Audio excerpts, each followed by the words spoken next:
Hi everybody, welcome to Dr. Manny's YouTube Learn Shop, and this one is specifically looking at nursing care plans for student nurses using the NANDA Nursing Diagnosis format and their approved nursing diagnoses. Okay, what are we going to cover? What are we going to cover in this presentation? Well, in this presentation, we're going to discuss and correlate relevance. Now remember, it's got to be relevant. It's got to be relevant to the nursing diagnosis. It's got to be relevant to the intervention. It's got to be relevant to the implementation, which means it's got to be associated with it.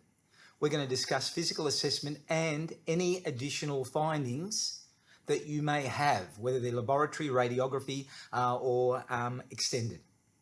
We'll look at Maslow's hierarchical need, which you should already know. We'll look at the NANDA need, and it has to be an approved nursing diagnosis. Then we'll look at the related pathophysiology related to. Then we'll look at the evidence as signs and symptoms as evidenced by. The nursing goal for the allocated time frame, it's got to be realistic. It's got to be within your scope of authority and practice and what you're allowed to do as either an undergraduate or a graduate registered nurse. We'll look at the interventions and the implementations, and then we will evaluate the goal, whether what you decided was met, partially met, or not met at all. And then we'll review the University of the Bahamas nursing care plan and how I know it should be constructed and implemented. Okay, your patient arrives in the emergency department of your hospital. What do you do?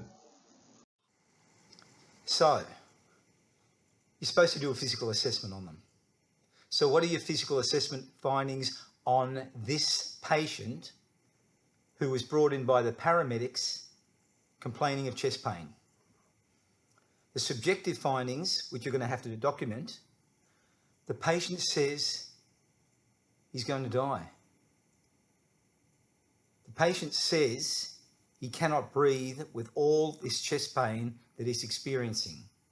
The patient says he has 6 out of 10 central crushing chest pain. It's an ache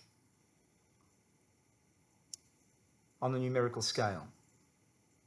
Then you do an extensive, targeted, but extensive physical assessment. And this is what you come up with. Neurologically, you can see. Remember, objective is what you can see, what you can hear, what you can feel, which involves inspection, palpation, and auscultation. You should know that. Neurologically, your patient is very fearful.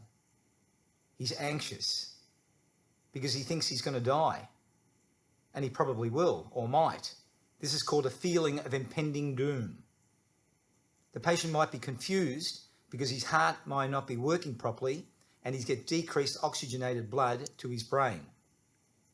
When you look at circulation, he's in sinus tachycardia, heart rate of about 120 beats per minute. He's hypotensive with a blood pressure of 90 on 50. He's got an elevated jugular venous pressure, you can see with the distended neck veins. When you look at him, he's holding his chest and he's got facial grimacing, indicating that it's true, what he's confirming, that he does have chest pain. When you evaluate him and touch him, he's got cool, pale, clammy, meaning moist, skin, because of sympathetic nervous system stimulation, and he's got a capillary refill time that is more than 3 seconds, maybe 4 or 5. When you observe his respiratory function, he's tachypneic. He's got a respiratory rate of 32 breaths per minute, and he's short of breath, and you can see that he's using accessory muscles, abdominal breathing, sternocleidomastoid, intercostal, maybe a bit of rib recession. And when you do his pulse oximetry, his saturations are 88% on room air. He's extremely hypoxic. When you auscultate his chest, he's got crackles and wheezes throughout his lung fields. When you look at his abdomen, yes, he's got a distended abdomen, which could indicate that he has possible ascites. These are your physical assessment findings. and they must be documented in your physical assessment area on your nursing care plan. Also, your nursing notes. Now, you've got to consider as well, there could be additional assessment findings which you can include. Because again, these are what you see. And they could be, now remember, if you're talking about labs, they've got to be relevant. Relevant to his condition. You don't need to put CBC. You could, because he may be anemic. And if he's anemic, this could be the reason why he's hypoxic and having chest pain.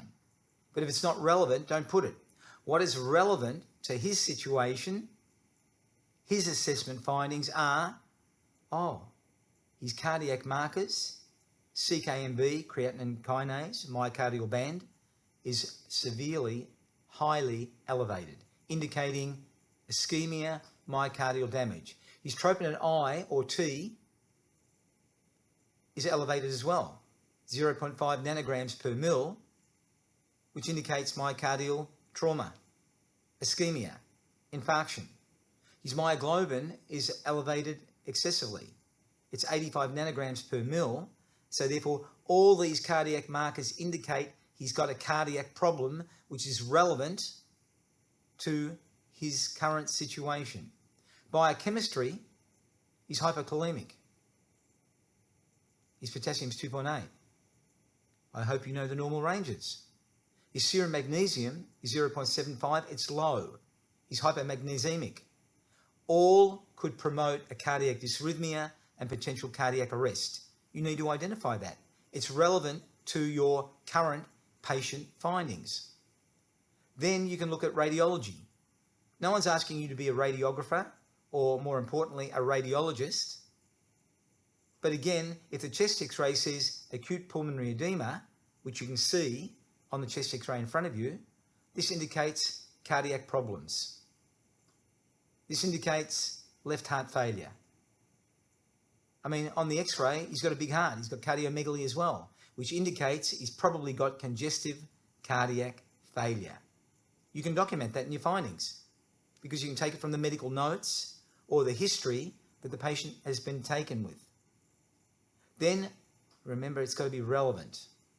Chest X-ray is always relevant to respiratory and cardiac. Then look at the relevant cardiac other tests. A 12-lead ECG, which could indicate non-ST segment elevation myocardial infarction, non-STEMI, or ST segment elevation myocardial infarction, STEMI, all indicating myocardial ischemia, which is probably why he's got his chest pain, because possibly he's got unstable angina. The echocardiogram, if taken, will indicate heart failure. So these are additional assessment findings that you could include in your findings on the first side of your nursing care plan. The next step that you take after you've documented your findings is to decide what's the Maslow need. You must decide, choose, and state it very clearly. You can't just write self-actualization, esteem, love and belonging, safety, physiological. You've got to put what it is. So in this situation, it's physiological and may be related to safety. Physiological is identified by air, because we all want to breathe normally and have a normal SpO2. We all want to develop and maintain homeostasis, and we're pain-free. We all want to have a normal blood pressure and heart rate and circulation, normal tissue perfusion.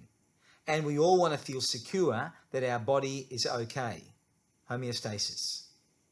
So the physiological need could be homeostasis, security of the body, it could be air, it could be all of them. So then you've got to decide what the NANDA need is. And it can't be what you think it is. It's got to be chosen from any of the approved nursing diagnoses in the approved NANDA list. That's what you do. Once you decide what the problem is with your patient, you go to your book, the internet, the list that indicates the approved NANDA diagnosis, and you choose the one that is most appropriate and relevant to what you think the problem is. I've chosen acute pain, decreased cardiac output, risk of decreased cardiac tissue perfusion, risk of decreased cardiac output, impaired gas exchange, ineffective breathing pattern, and death anxiety. You can't choose all of them. You've got to choose the one that you think is most appropriate to your patient's situation. And any of these could be. But I've chosen this one. What is my NANDA nursing diagnosis related to my physical assessment and findings? I've chosen decreased cardiac output. Look at the image of the patient. Sure, they're anxious, they're hypoxic, they're confused, they've got jugular vein distension, they've got pale, grey, or maybe cyanotic skin, they're dyspneic, orthopnic, they've got crackles and wheezes, they're hypotensive. They could have ascites, and they will probably have pitting edema in their limbs. They'll probably have a weak pulse, less than +3, and they'll probably be oliguric. And they'll definitely be in a tachycardia. My nursing NANDA diagnosis is decreased cardiac output. Then you've got to relate it to the pathophysiology. What is causing this decreased cardiac output? And from my perspective, there's something wrong with the heart muscle contracting. Because if it doesn't contract properly, it won't push out blood effectively. That's cardiac output. So my pathophysiology, or the cause, or the etiology, is related to altered myocardial contractility, which affects preload, which is the amount of blood coming back to the heart, and afterload, the amount of blood being pumped out. And this is related to myocardial ischemia, myocardial hypoxia, angina, and heart failure. What's the evidence then? What's the evidence that says this is my nursing diagnosis and it's related to this situation? As evidenced by, these are your signs and symptoms from the physical assessment and other findings. The patient says he's going to die because he may. He has a feeling that he's going to die, which is called a feeling of impending doom, disaster. He can't breathe properly with all his chest pain. He can't breathe properly because the chest x-ray showed that he had pulmonary edema. Auscultation said he had crackles, fluid. And he said, I've got 6 out of 10 central chest pain. It's really, really painful, right under my sternum. It's a real heavy ache. When you did your objective findings, you then found he was fearful because he thinks he's going to die.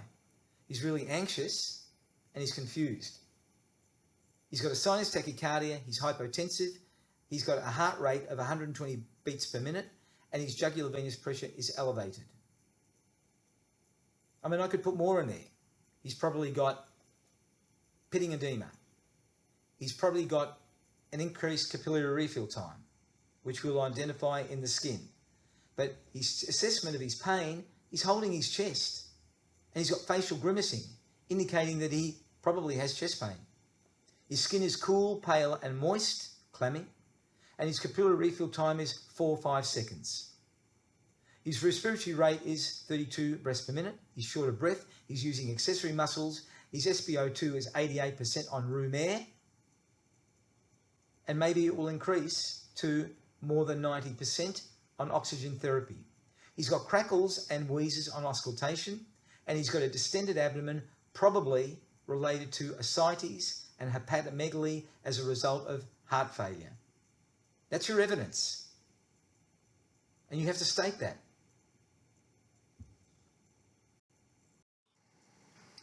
So then, what is your goal? What's the outcome of this situation? Now, you have to remember, you've got to be realistic. You're a student nurse, and this is for a 7-hour shift. So what can you do realistically in that time frame with your limited knowledge and expertise and authorization? Because you really can't do very much as a student nurse unless you're under the guidance of your preceptor, your facilitator, your instructor, another registered nurse. So you've got to state, at the end of the 7-hour shift, the patient will demonstrate adequate cardiac output. Remember, his problem is low cardiac output, as evidenced by a low blood pressure, decreased tissue perfusion, signs and symptoms. So therefore, it's evidenced by normal parameters at the end of the shift, which will be a normal blood pressure, a normal heart rate and pulse rate, a normal capillary refill time, an jugular venous pressure that isn't elevated, a normal respiratory rate, and the patient states that they are pain-free or they've got pain less than 6 out of 10. These may not be achievable because then you may have to say the goal wasn't met or it was partially met. But if everything is going according to plan, medical and nursing interventions, then this is a realistic output, outcome, goal for you in this short period of time. So then you've got to remember, what are the interventions? And they've got to be realistic. You've got to remember again, you're a student nurse. You're there for a 7-hour shift, looking after a patient with your preceptor, and the patient has a NANDA Nursing Diagnosis of decreased cardiac output. So what can you do? What are your interventions? Now remember, the interventions all must relate to the nursing diagnosis problem, which is decreased cardiac output. You can't be talking about something else that is not related to the cardiac output. The interventions, again, I will state, must all relate to the nursing diagnosis problem, which in this situation is decreased cardiac output. So, you need 5 interventions for your nursing care plan. The first one that I've chosen is assess. You can't use assess for everything. Just use one. Assess for signs of coronary hypoperfusion. How can you do that? The patient has chest discomfort. They're holding their chest. They may be saying they've got chest pain. Why do you do that? The rationale is to identify an acute coronary syndrome, which means ischemia. The acute coronary syndrome could be unstable angina. It could be related to non-STEMI. It could be related to STEMI, an actual myocardial infarction. Then 2, perform a physical assessment. You have already, but you're going to perform a physical assessment ongoingly to identify cardiac and the non-cardiac systems, because you're primarily concerned about decreased cardiac output, which is related to the heart. And why do you do that? To determine if the abnormal findings are related to the heart, cardiac. Because then you can say, doctor, the patient's still having chest pain.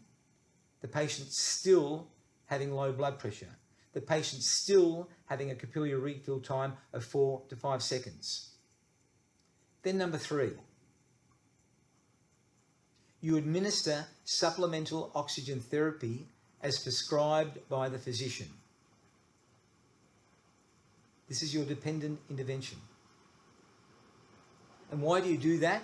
Because you give oxygen therapy to prevent hypoxia and to try and maintain the SpO2 at greater than 95%. So the patient isn't hypoxic. So that the heart is getting oxygenated blood. That's why you're doing it. Then your collaborative is to liaise with the physiotherapist to provide deep breathing and limb exercises. Why are you doing that? Because you want to prevent atelectasis and the development of a clot, deep vein thrombosis, whilst the patient is confined to bed because of his cardiac problem. He's bedbound. He's got to rest in bed. That's the medical order as well. Then you've got the fifth one, which deals with education. You educate the patient. You tell him, please inform the nurse immediately if you've got any discomfort or you feel anything abnormal in your chest or just generally. Why do you tell the patient to do that? Because again, they can then identify, or you can identify, the development of ongoing worsening problems related to his condition, the acute coronary syndrome, which is myocardial ischemia. Again, I will state the interventions must all relate to the nursing diagnosis problem. They must be relevant. I hope that's clear.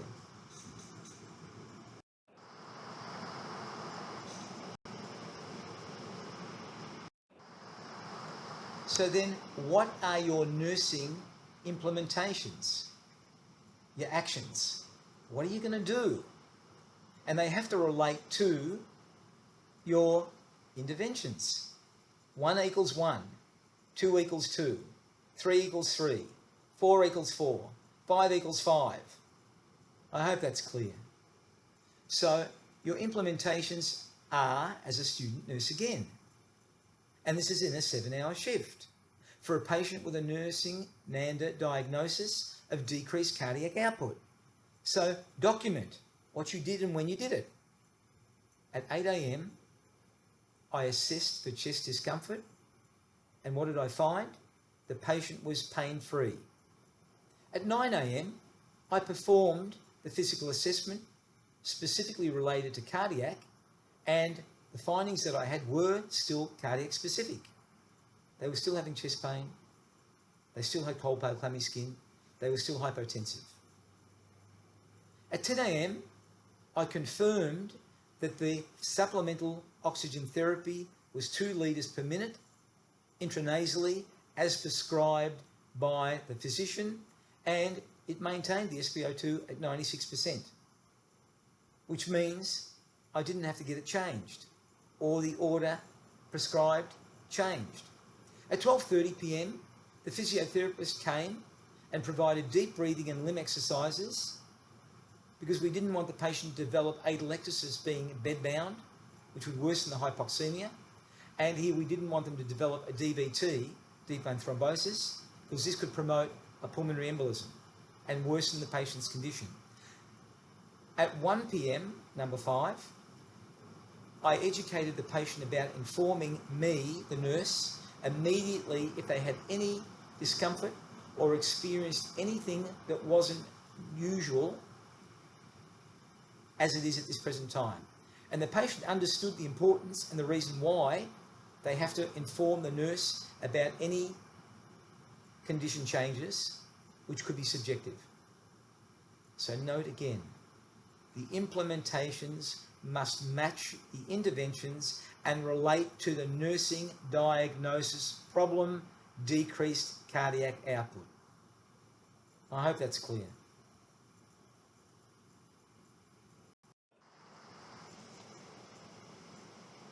Implementation, what you do,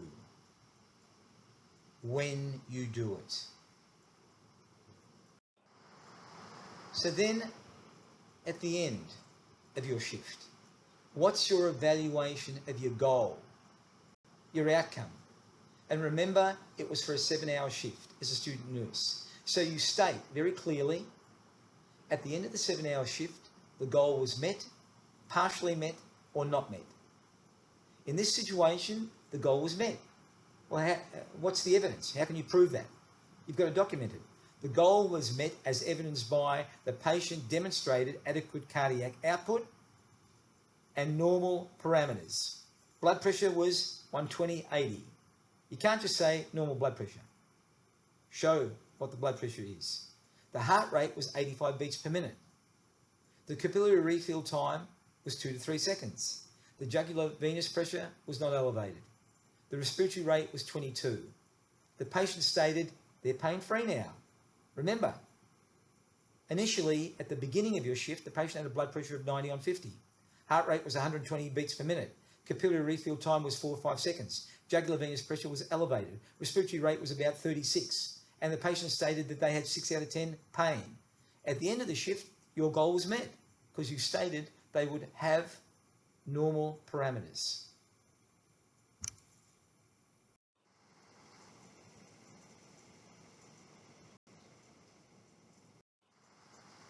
Right, now we'll review and discuss the University of the Bahamas Nursing Care Plan, which you, the student nurses, have to use effectively to demonstrate your understanding of this tool. So, document clearly. This is a legal document. So let's have a look. The patient is there. His age is 65. He's got a medical diagnosis of congestive heart failure, and he was admitted on the 22nd of June. He's in male medical ward 1, and his doctor is Dr. Manny. And he's been in hospital for 2 days. And you're the student, and there's your student number. So, when you did your physical assessment, you found subjective findings and objective findings, which are documented very, very clearly in the findings section. I won't go over to page 2, otherwise I'll eliminate everything that I'm telling you here now. We'll look at it shortly. But there are the findings there in front of you. There they are. And you could have other things added there here. Chest x-ray, pulmonary edema, arterial blood gases, hypoxia, high CO2, echocardiogram, heart failure, 12-lead ECG, non-STEMI. These are additional objective findings that you can document here, as well as all the other ones that you got from your physical assessment. The Maslow need is physiological, circulatory support. The NANDA is really cardio or circulatory or pulmonary, but it's decreased cardiac output. If you can identify the domain in the class, that would be acceptable as well, but the main NANDA need is related to the decreased cardiac output.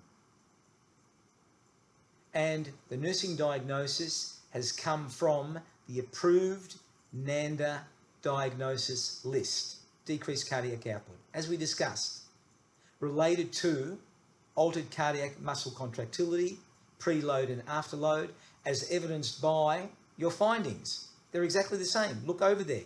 Findings: cool, pale, moist skin, capillary refill time greater than 3 seconds, jugular venous pressure elevated, sinus tachycardia 120 beats per minute, blood pressure 90/50, hypotensive, and the patient stating they cannot breathe with the chest pain of 6 out of 10. You could include other things there as well: crackles on auscultation, SpO2 88% on room air.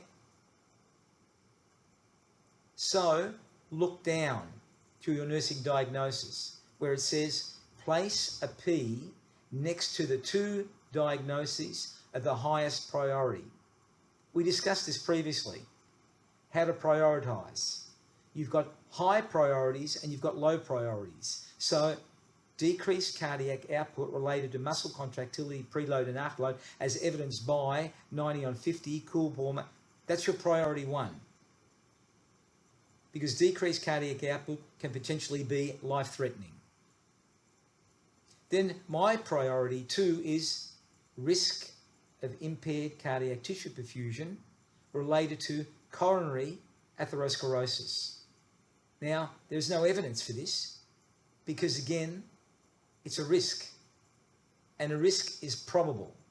It doesn't mean it's going to happen, but it could happen.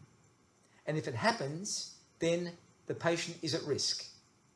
And they're probably at risk because it's related to heart disease, which we can call coronary atherosclerosis or coronary arteriosclerosis. But there's no evidence at the moment because this is really basically a prediction. The patient is at risk of. Then you've got 3, 4, 5, which are not priorities, but you can put them in that way. 3, deficient knowledge related to heart disease as evidenced by non-compliance taking prescribed cardiac medications. The patient in the history hasn't been taking his medications.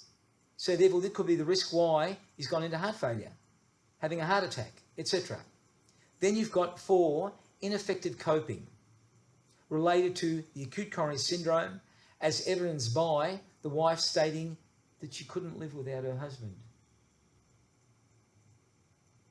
Then you've got death anxiety related to unstable angina, heart failure, decreased cardiac output, etc. and so forth, as evidenced by the patient stating that they were going to have a heart attack and die. These are your nursing diagnoses from the approved NANDA list related to what I think is relevant to this patient's situation. That's what you have to decide. Do it properly. Don't just make these things up. Go to the approved NANDA list and relate it to and provide evidence. So let's go to the goal. There it is there. At the end of the 7 or 8 hour shift, the patient will demonstrate adequate cardiac output as evidenced by blood pressure, heart rate, capillary refill time, JVP, respiratory rate within normal parameters, and the patient stating that they are pain-free or of pain less than 6 out of 10. That's your goal. As a student nurse, within a limited time frame and without much authority to do anything. Be realistic. It's got to be a realistic, time frame orientated goal. So what are your interventions? Assess for signs and symptoms of coronary hypoperfusion, which is ischemia, such as chest discomfort. The rationale, remember, there has to be a rationale for why you are doing this. To identify ischemia, infarction, angina, and acute coronary syndrome. Perform the physical assessment for cardiac and non-cardiac systems. Why? The rationale to determine if abnormal assessment findings are cardiac specific. Because if they're coming from his little toe, they may not be relevant to his heart. They may be relevant to other things, but not to his current situation. Administer supplemental oxygen therapy as prescribed. This is your dependent intervention. The doctor's ordered this. And the rationale is to maintain the SpO2 at greater or at 95% to prevent hypoxia and worsen the cardiac condition. Then 4, liaise with the physiotherapist, corroborative, to instruct the patient about deep breathing and mobility whilst resting in bed and actually do it. This could involve incentive spirometry because any patient that is confined to bed, normal or abnormal, will develop atelectasis and could develop a deep vein thrombosis through stasis of blood in the lower legs. And this is to prevent atelectasis and the risk of a deep vein thrombosis. Then you educate the patient. You educate the patient about telling the nurses, if they have any chest discomfort or anything, maybe feeling a bit nauseated. Maybe they're going to vomit. Maybe they're feeling really, really scared again. These are subjective information that could tell the nurse that something worse is happening and something worse could happen. The rationale is to identify problems related to the heart, acute coronary syndrome, as soon as possible. Then you've got to move to implementations and have a look. 1 matches 1, 2 matches 2, 3 matches 3, 4 matches 4, 5 matches 5. All the interventions relate to the nursing diagnosis being decreased cardiac output related to the patient's congestive heart failure. So when we go to implementation, 8 a.m., you assessed the patient for chest pain and they were pain-free. Your intervention previously was to assess for signs of coronary hypoperfusion. Matches. 9 a.m. performed cardiac and non-cardiac system physical assessment and the findings were cardiac related. That's what you said you wanted to do and you did it. At 10 a.m. you confirmed that supplemental oxygen was administered as prescribed at 2 litres per minute and the SpO2 was 96%. 12:30, physiotherapist.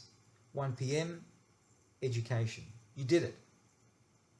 So now, at the end of your shift, the 8 hours, 7 hours, the goal was met. You state that. And how do you know the goal was met? Because they demonstrated adequate cardiac output, as evidenced by blood pressure. Ignore that here. It's got 1,110. It's 110 on 70.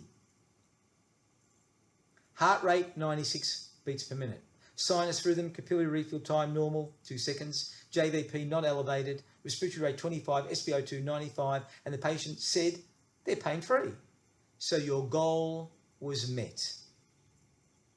Now, before we move on to the other side, side 2, take note down there below. It says, what additional nursing care did you provide?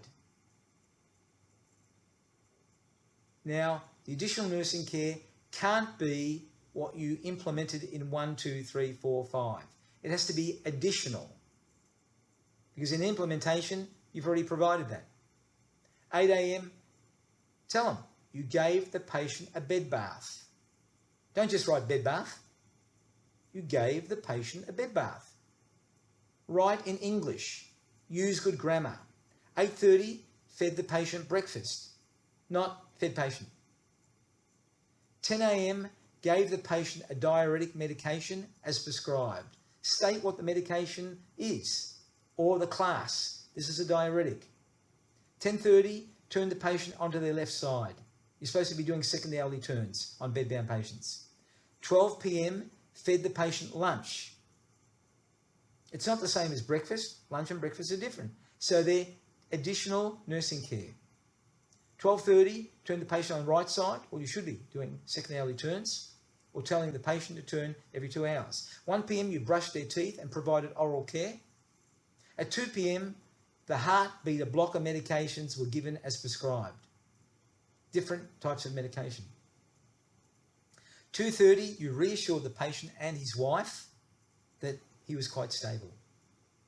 At 3 p.m, you positioned the patient's bed into the semi-Fowler's position. At 4 p.m, you turned the patient's lights off for a rest period. Clear? I think it's pretty clear. Now we'll move to this section. And in this section, you've got your physical assessment documentation, which is pretty clear. If you're going to do your documentation, please read what it says. It says, if no is ticked, I've X'd it, a comment must be provided describing the deviation from normal. If you tick yes, no comment is not required. Okay? So when we look here, look at neurological. Alert, orientated by 3, time, place, self and situation. However, they are anxious. They've got a Glasgow coma scale of 15 out of 15 and they're very fearful because they think they're going to die. Pain assessment, 6 out of 10. Central, crushing, chest discomfort with facial grimacing when moving and grasping his chest with his hand, for example. Skin and hair, integumentary. Cool, pale, moist, clammy. Skin, capillary refill time greater than 3 seconds. Jugular venous pressure elevated. Respiratory, there's shorter breath. Respiratory rate is 35 breaths per minute, or 32 breaths per minute there. Crackles and wheezes on auscultation, accessory muscle use. SpO2 88 on room air. When it comes to circulatory, they're hypotensive, tachycardic. Breast and axilla, I've ticked yes, not necessary to comment on. Abdomen, yeah, it's distended, it's convex, and probably has ascites. Probably has hepatomegaly related to his heart condition. Musculoskeletal, no problem. Moving all limbs. You don't have to mention that, just say it's okay. IV lines, don't put hep lock up down. What does that mean? You obviously don't know what hep lock means. IV lines, no. He's got a peripheral IV cannula, or he's got an IV cannula in the right hand, and it is hep locked.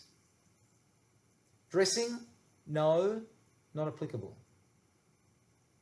And all this relates to the other side in the findings, if it's relevant. If we go up, I don't think I'm going to go through this again, but again, in relation to your nursing diagnosis, my second priority was risk of impaired cardiac tissue perfusion related to coronary atherosclerosis and unstable angina. It's a risk, so there's no evidence to support that, because he may not have a risk of impaired cardiac tissue perfusion related to his unstable angina, his atherosclerosis, his heart disease. But he could. It's a potential, it's tentative, it could happen. So the goals, basically, as we mentioned previously, you observe interventions, they're different, but they all relate. For example, intervention 1, observe the cardiac monitor for arrhythmias, ST depression, to identify acute coronary syndrome development.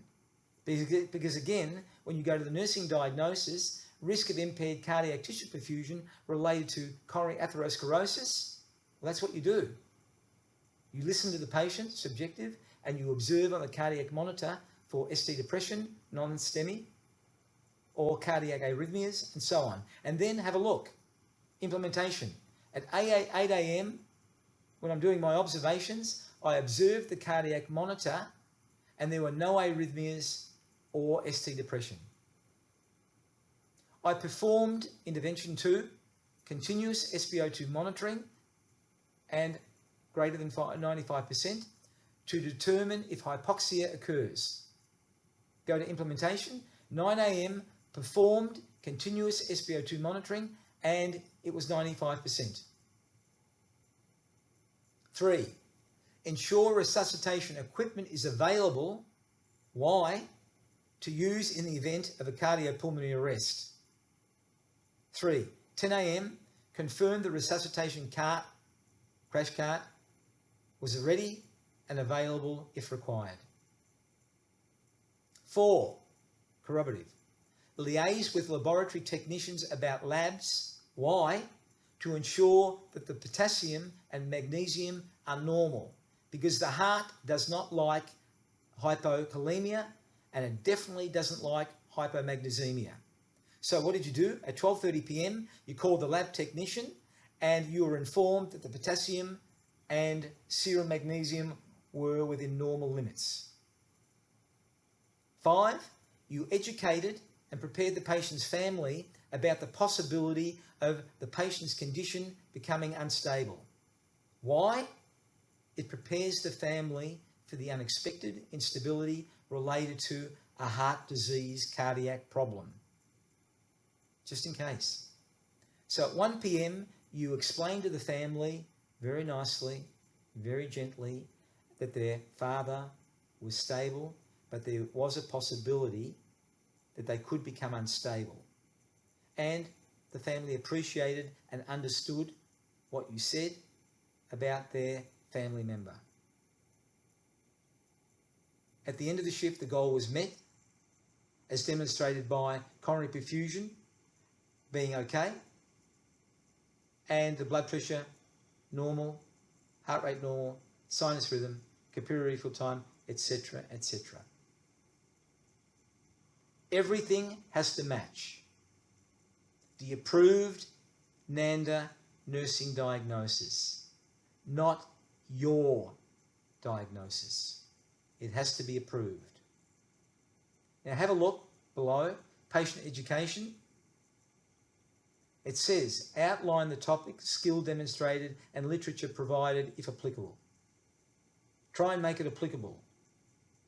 Because again, these are all graded concepts, which again can give you marks. So for example, I didn't speak about now getting married, or spoke about now here how nice it was at the university.